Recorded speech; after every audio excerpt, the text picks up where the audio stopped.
Oo aka bir kızılan jürvatqa. Üzüle okşay semiz hem de o kızalım. Ayrılıp gitti. Neymiş ka? Hepleşmeydi. Bir ömür kucağlaşamaydı ekan.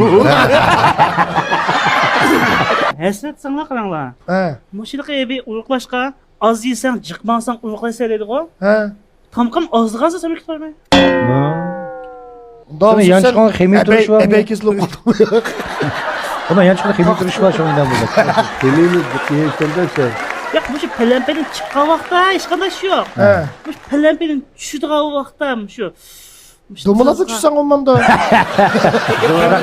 turapsın ya.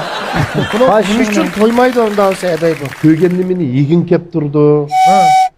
Abi işçin pişse ve benzimde gazır çakımız ko. Bu samsıdın 30-40 niyan çıkık sili bilip aşında piştaldım da hep ya gazırın oğlu samsıya idare kara. Kolu gazda bir üzün meylemez ilgisi yok. Kol günet getirdi şu. Demek be. Bu adamla kanda uğru kıldı işte degende bir adil bir usulü var. Adil bir taraf kılalayımız bunu. Kolunu kesip çişlik gerek.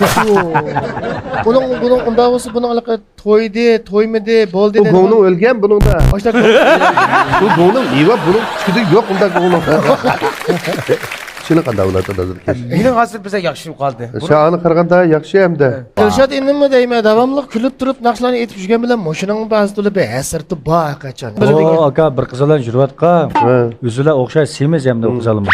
Ayrılıp gitti. Neymiş ka? Hepleşmeydi. Bir ömür kucağlaşamaydı ekan.